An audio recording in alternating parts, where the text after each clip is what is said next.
السلام عليكم، معكم محمد بكر. النهاردة هنتعلم حاجة بسيطة جدا، وهي ازاي اكتب كلام للبرنامج والبرنامج هو اللي ينطق، او السيستم يعني هو اللي ينطق. دلوقتي دي حاجة كده، انا كاتب جملة والسيستم هو اللي هيقرا الكلام ده.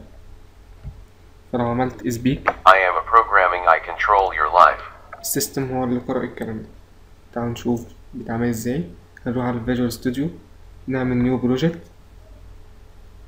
نختار ويندوز فول ونسمي المشروع سبيتش، نضغط اوكي.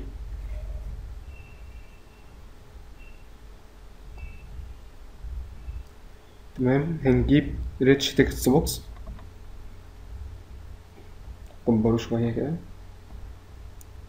ونجيب تو بطن واحد هسميه سبيتش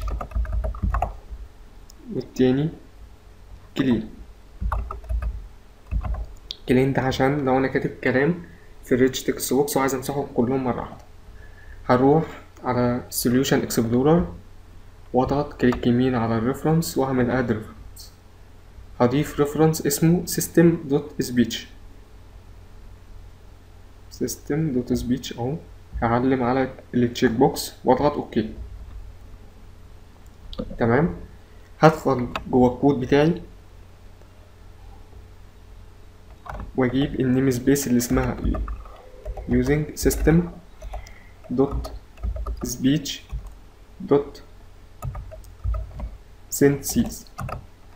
تمام، هرجع تاني، هروح على البطن بتاع السبيك، اضغط دبل كليك، هيدخل لي على الايفنت بتاعه حدث الكليك. هعمل اوبجكت من الكلاس اللي اسمه speech synthesizer، هسميه speech بيساوي نيو نفس اسم الكلاس.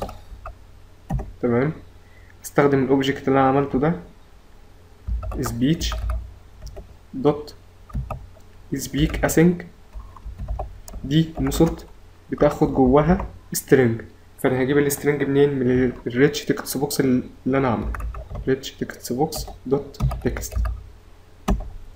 تمام، هروح على البطن بتاع كلين واضغط عليه دبل كليك، هيوديني على الحدث بتاع الكليك بتاعه، واقول الريتش تكست بوكس دوت تكست هيساوي فاضي. تمام، لو جيت شغلت وكتبت اي حاجة وليكن محمد وقلت له سبيتش، Mohammed. ولو عملت كلين هيمسح لي الكلام المكتوب. يا رب اكون قدرت افيدكم.